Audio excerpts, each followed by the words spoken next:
Year is 305 AD, and a young noblewoman of 18 stands before the Roman Emperor Maxentius and 50 of his finest philosophers. She fearlessly defends her Christian faith with such compelling logic that many of her opponents convert on the spot and are immediately executed for it. This is the story of Saint Catherine of Alexandria, whose intelligence and courage have echoed through the centuries. But did she really exist? Many modern scholars question whether Catherine was an actual historical figure or a creation of medieval devotion. Today, we're separating historical fact from pious fiction, examining the evidence behind Catherine's remarkable story. The enduring legacy of a contested saint. What if one of Christianity's most revered female saints never actually existed? This question has haunted historians for centuries as they've grappled with the extraordinary legacy of St. Catherine of Alexandria.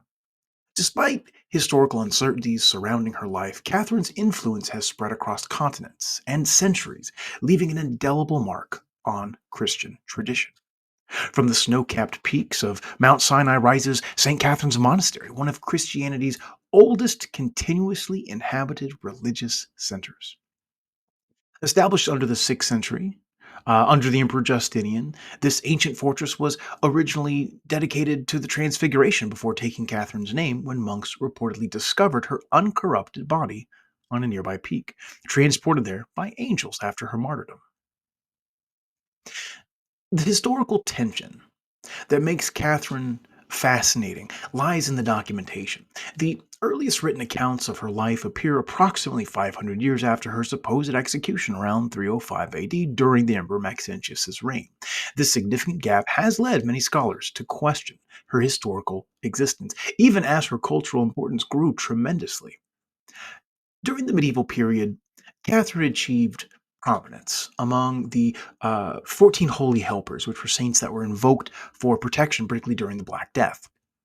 Her patronage extended to philosophers, reflecting her legendary defeat of 50 pagan scholars in debate, students seeking academic success, wheelwrights whose craft resonated with her torture on the breaking wheel, and unmarried women all claimed special connection to this remarkable saint. These diverse expressions of faith, from sacred architecture to popular customs, demonstrated Catherine's multifaceted influence across societies.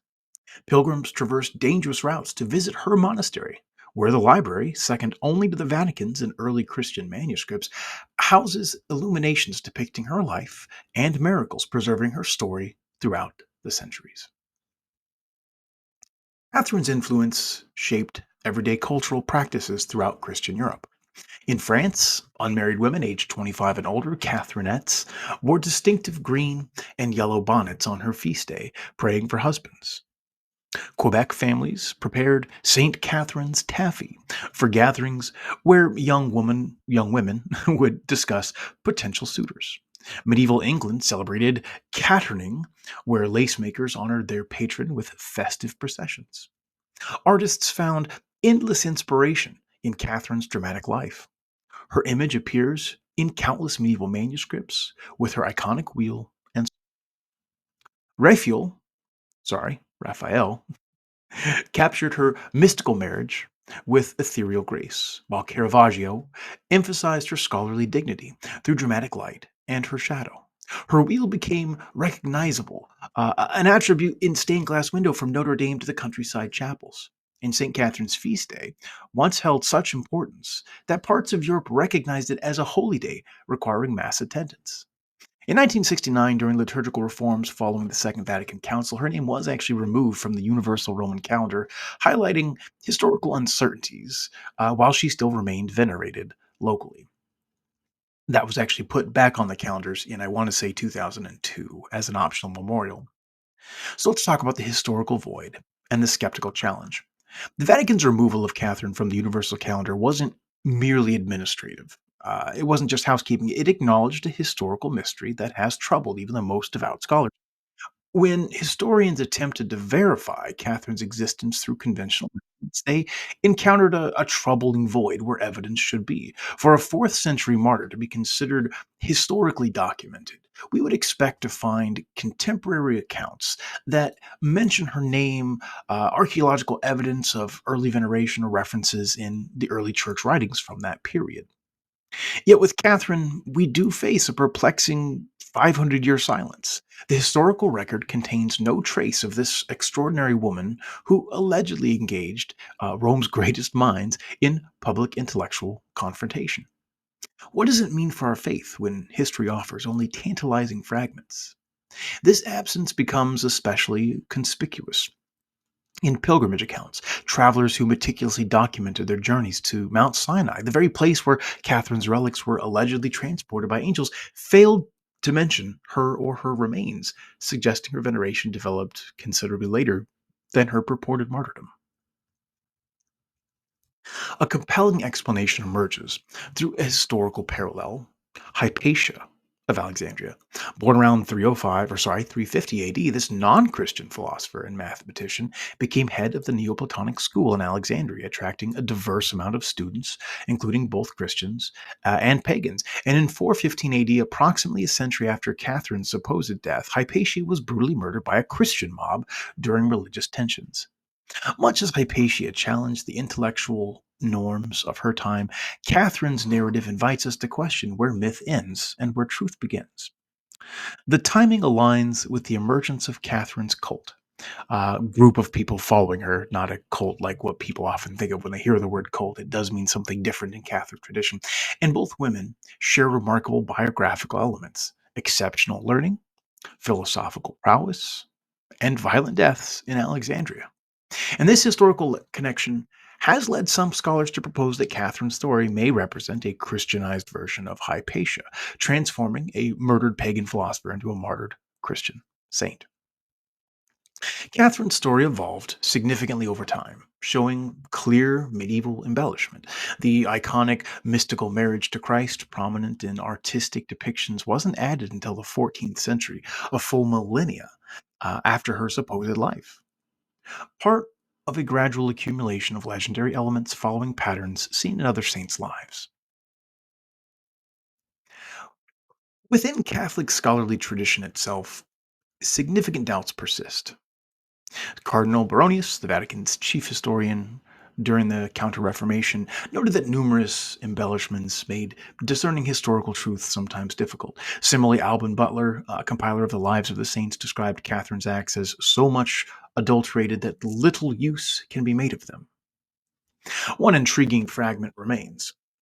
Eusebius, writing around 320 AD, mentioned a noble Christian woman from Alexandria who refused Emperor Maxentius's advances and was punished. Though unnamed, this account offers a potential kernel of the historical truth that later developed into Catherine's full narrative, a tantalizing possibility of historical basis, however slim. So let's find the historical Catherine. This tantalizing fragment from Eusebius provides a crucial window into how historical truths and hagiographical